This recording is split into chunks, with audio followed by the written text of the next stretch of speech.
Vamos lá então, gente, dando continuidade ao Bora Vencer, resolução das questões, do Bora Vencer. A gente vai resolver agora a questão de número 11 da sua lista de exercícios, que trata de um terreno que o governo fornece para as famílias para que elas possam construir as suas casas. Questão que caiu no Enem de 2009. Dá uma paradinha no vídeo aí, dá uma lidinha na questão para você ver do que se trata, e nós já estamos voltando com a resolução. Parou?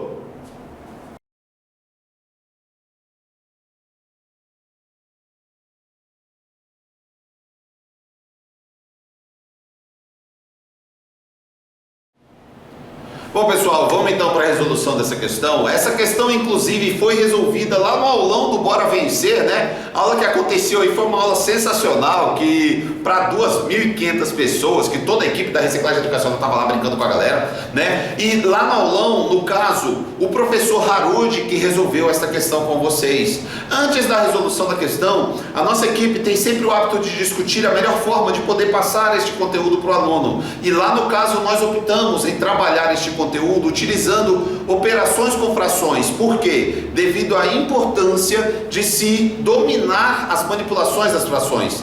No entanto, vocês têm que ter consciência que uma coisa é aprender, outra coisa é matar questão. Quando você está numa prova, é importante que você consiga resolver aquela questão da forma mais prática possível, da forma mais ágil possível, para que você não perca tanto tempo. Afinal de contas, é uma prova extensa com muitas questões. Então, quanto menos tempo você gastar em cada questãozinha, melhor vai ser para você, que vai sobrar mais tempo para você ler a questão com mais detalhe, uma outra questão mais complexa e tudo. Então, lembre-se, nós costumamos dizer que a matemática é como se fosse uma caixinha de ferramentas. Como assim uma caixinha de ferramentas?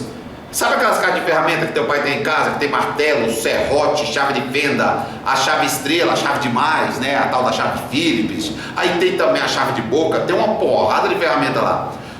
Só tem um detalhe: se você vai ter que abrir um parafuso, rosquear um parafuso, o que é mais adequado? É um martelo? Lógico que não. Óbvio que é uma chave de fenda. No entanto, se você tiver uma faquinha, é capaz de você conseguir, Quem nunca apertou um parafuso ali com uma faquinha, com um extrator de clips, alguma coisa do tipo?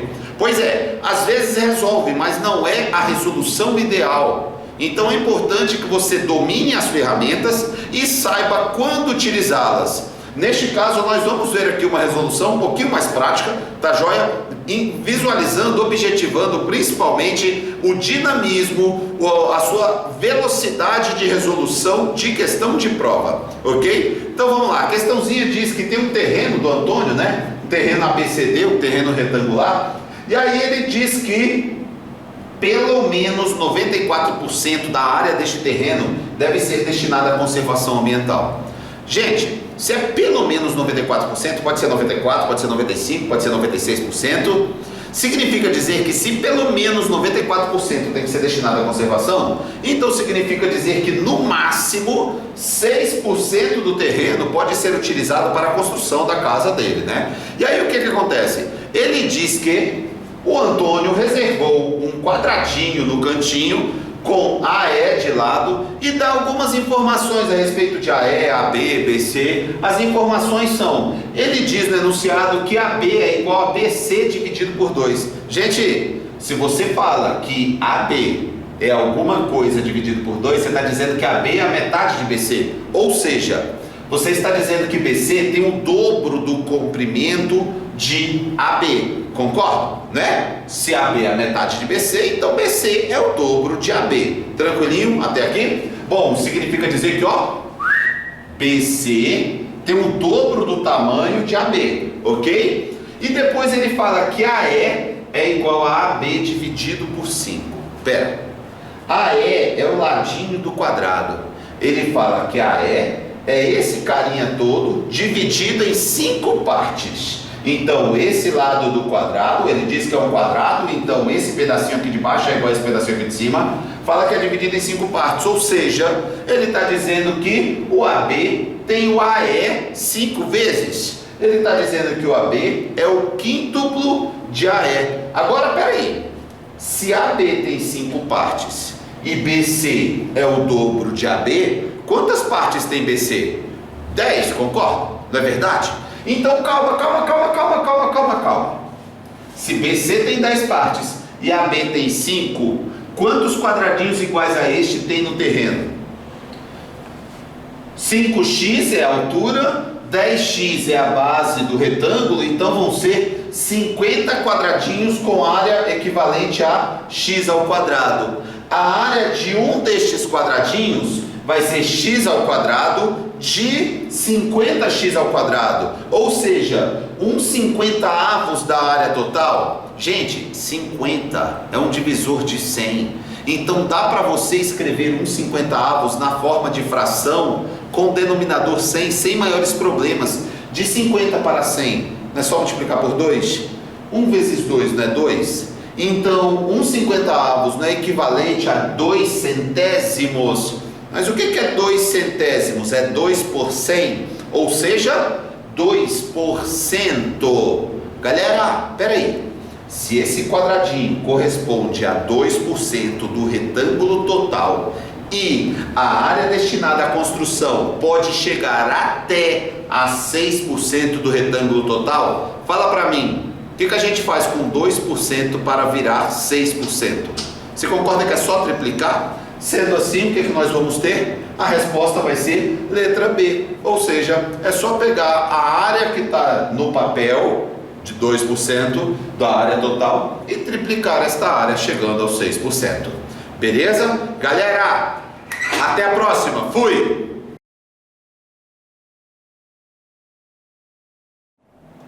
E aí pessoal, tudo certinho? Negócio seguinte, questão de número 12 do Bora Vencer, é uma questãozinha do Enem 2009 que fala a respeito de uma rampa de um hospital e tal. Você vai perceber, semelhança, ó, tranquila. Vocês vão ver. Dá uma paradinha no vídeo aí agora para você poder ler o enunciado da questão aí. Parou?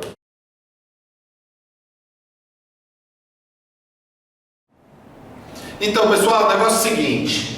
Ele comentou que o rapaz está se deslocando, né, na rampa de hospital. Quando ele caminha 3,2 metros sobre a rampa, não é andar para frente, é caminhar sobre a rampa 3,2 metros, ele fica 0,8 metro de altura, ok? E ele diz que a rampa, a parte mais alta da rampa, fica 2,2 metros de altura. E ele quer saber quanto que falta caminhar para chegar lá em cima. Bom, uma opção que a gente tem é de verificar o quê? Dê uma olhada aqui no desenho como é que está esquematizado.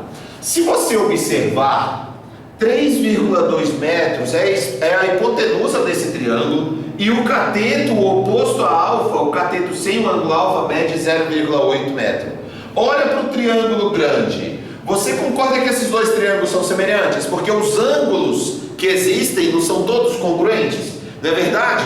Ó, o triângulo pequeno tem ângulos medindo 90 graus, alfa e teta. O triângulo grande tem 90 graus e tem esse alfa daqui que é um ângulo em comum aos dois triângulos.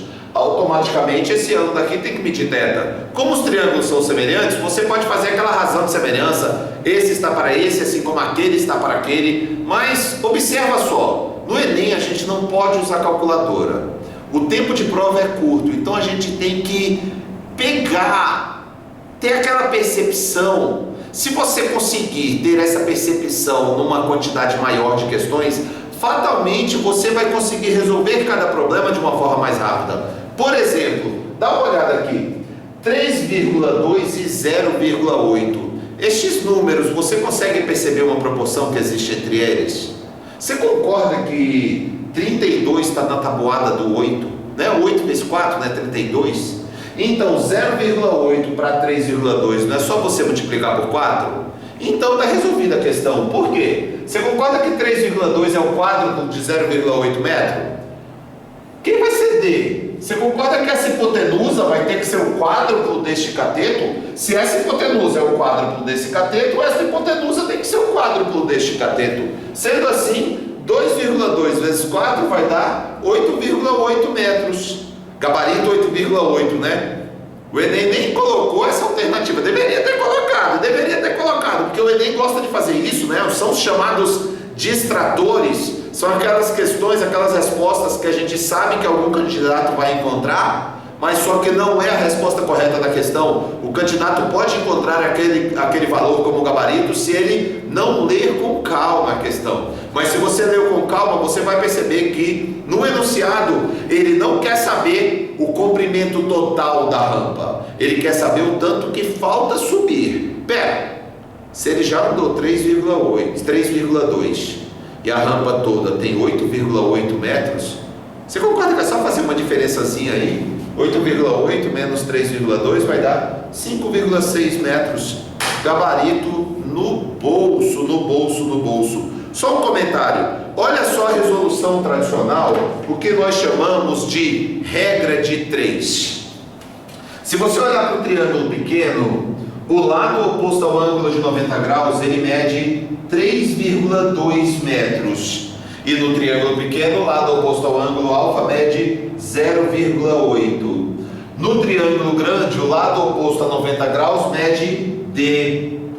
E o lado oposto a alfa mede 2,2. Eu quero que você se imagine na prova fazendo os cálculos tradicionais. Faz.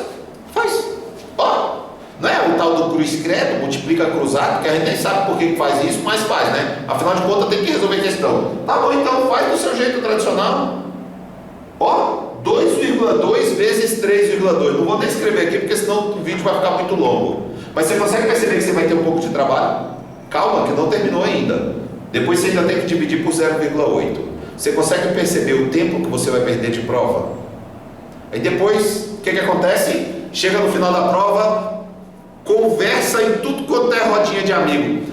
Ai, a prova estava muito longa, eu não consegui fazer a prova direito, não deu tempo de ler tudo, não deu tempo de fazer não sei quantas questões de não sei qual prova. Esse é o convite que a gente faz. Experimenta começar a aumentar a percepção com os números. Repito, você vai acelerar o seu raciocínio de uma forma assustadora. Pessoal, até a próxima. Fui!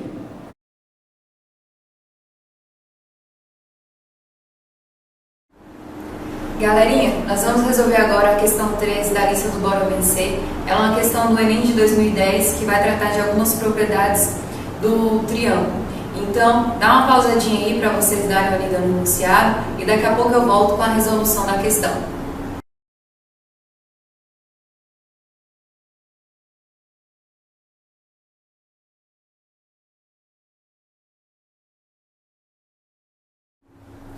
Bom, galerinha, como vocês puderam observar, a gente está trabalhando com a construção. Aqui nós temos 6 estacas, sendo ela as 3 formando o nosso triângulo ABC, e as outras 3 estacas são os pontos médios dos segmentos.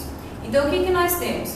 Um segmento formado por 2 pontos médios de um triângulo, ele é paralelo ao terceiro lado, ou seja, MN é paralelo ao terceiro lado AB, e a sua medida, pessoal, é a metade do terceiro lado. Então, MN ele é igual a B dividido por 2. Da mesma forma, nós temos também que o segmento formado pelos pontos P e M, que também são pontos médios, ele é paralelo ao terceiro lado, AC, e a sua medida é a metade do terceiro lado. Nós temos também que PN são pontos médios. Então, o seu segmento, ele é PN é paralelo ao terceiro lado, BC, e a sua medida é a metade do lado BC. Com isso, vocês podem observar que a área formada pelo quadrilátero ABMN, que no caso é a nossa calçada que ele está pedindo, ela é formada por 3 triângulos congruentes ao triângulo MNC. Então, nós temos que a área da nossa calçada é o triplo do nosso triângulo MNC. Item E. Beleza, pessoal?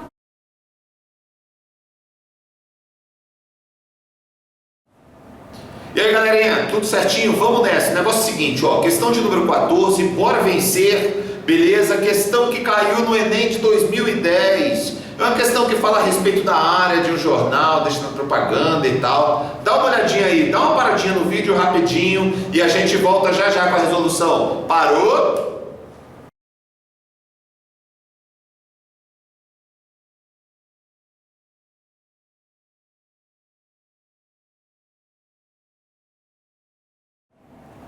Então, pessoal, vamos nessa. O negócio é o seguinte, para resolver este problema, primeiramente eu quero comentar um pouquinho a respeito de alguns conceitos que envolvem porcentagem e geometria, exatamente para mostrar para vocês como a questão pode ser feita assim, ó, no piscar de olhos. Quer ver? Dá uma olhadinha. Considere um retângulo com dimensões A e B. A área original deste retângulo é o produto de A por B, ok? Né? Sem problema.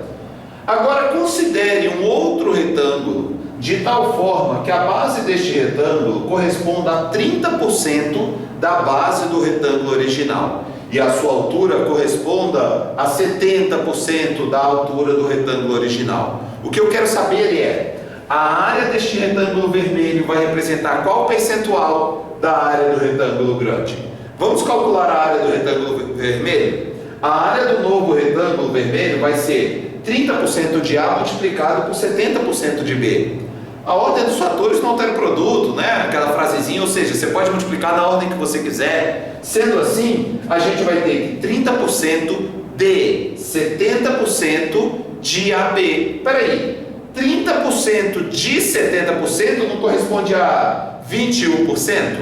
Ok? Quer dizer então que a nova área corresponde a 21% da área original. Ou seja, se você tiver a relação entre os percentuais dos lados do retângulo, você concorda que o produto destes percentuais vai ter como resultado o percentual que a área do retângulo menor representa do retângulo maior. Neste caso, por exemplo, se essa base é 30% da antiga e essa altura é 70% da antiga, então esta área vai ser 30% de 70% da área antiga, ou seja, 21% da área antiga. Agora, vamos trazer esse raciocínio para a nossa questão? Dá uma olhada.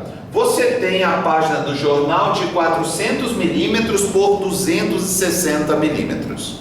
E aí ele quer lá em cima, lá no cantinho, ele quer que seja 4% da área. Mas espera, 26 de 260, gente, dá uma olhada como ele coloca números para te dizer, ó, tem uma relação, tem uma relação, tem uma relação. 26 de 260, não é 10%? A pergunta é, o X tem que ser qual percentual de 400 para que no final das contas nós tenhamos 4% da área total? Repito, qual é o percentual que o X vai representar de 400 para que esta área pequena represente 4% da área total? Vocês se lembram o que é 30% de 70%? A pergunta é, 10% de quantos por cento vai dar 4%? Pensa, qual deve ser o percentual aqui para que dividido por 10 dê 4? Vocês concordam que este percentual deve ser de 40%? 10% de 40% não vai dar 4%? Sendo assim, qual deve ser o comprimento X? Deve ser de 40% de 400. Mas o que é 40% de 400? Dão 10% de 400 contados 4 vezes? 10% de 400 não é 40? O 40, 4 vezes vai dar quanto? 160 milímetros é o gabarito da questão. Só um detalhe, a resolução tradicional, você precisaria calcular a área antiga, que é de 400 vezes 260, e a nova área, que é de 26 vezes x. E aí você iria fazer uma regra de 3. Como que ficaria a regra de 3? A área antiga está para 100%, assim como a área nova está para 4%. A pergunta é, ao fazer a área antiga está para 100%, assim como a área nova está para 4%, olha só o tanto de multiplicação que você vai precisar fazer. Sendo assim, você concorda que, tendo este tipo de percepção, você consegue perceber que você pode ganhar segundos, minutos preciosos na sua prova? Ok? Só tem um detalhe, É óbvio que, como tudo na vida, não é da noite para o dia que a gente adquire essa habilidade. Por isso que eu faço o convite a vocês. Larguem a calculadora e tentem fazer cálculos mentalmente antes de pegar a calculadora para apertar algum botão. Tenta fazer a conta na tua cabeça, tenta organizar na tua cabeça algum tipo de raciocínio, tenta perceber a lógica entre os números, olha para o número de telefone, tenta perceber a conexão, a relação que existe entre os números de telefone. Tá joia? Beleza? Pessoal, até a próxima. Fui!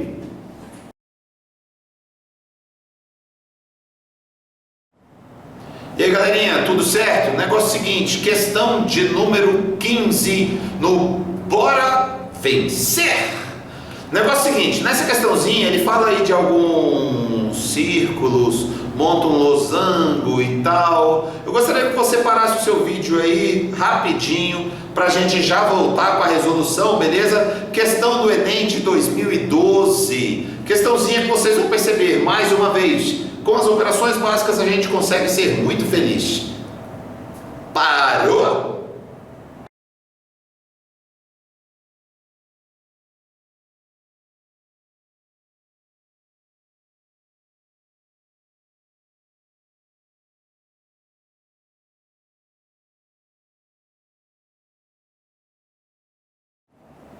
Então, galerinha, é o seguinte, você leu aí agora a questão. O negócio é o seguinte, a questão ela fala de 4 circunferências de mesmo raio, os raios das 4 circunferências têm mesmo comprimento, ok? E aí ele pergunta o tanto que aumenta, qual é o aumento percentual deste losango formado por 2 raios, 2 raios, 2 raios, 2 raios, ok? São 8 raios, né, o perímetro deste losango menor. E ele fala que 2 dessas circunferências têm o seu raio sendo o seu valor dobrado. Você dobra o tamanho do raio de 2 das circunferências.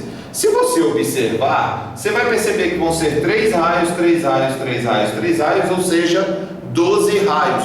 Uma outra forma de você verificar isso também é só descobrindo qual é o aumento. Como é que você pode descobrir qual é o aumento? Você concorda que ao dobrar você vai ganhar 1 raio, 2 raios, 3 raios e 4 raios? Que você vai aumentar de R para 2R? Então vai aumentar 4R. Mas o que interessa é qual é o percentual de aumento. Gente, de 8 para 12 raios, nós tivemos um aumento de 4 raios, ok? Você concorda que a minha base de comparação era o perímetro que eu tinha antes? Antes nós tínhamos 8 raios de perímetro e aumentou 4. Fala para mim, 4 de 8 representa qual percentual? Não é 50%? Então nós tivemos 50% de aumento. Quero deixar aqui claro uma diferenciação. Dizer que teve um aumento de 50% não é a mesma coisa de dizer que o novo perímetro é 50% desse. Não.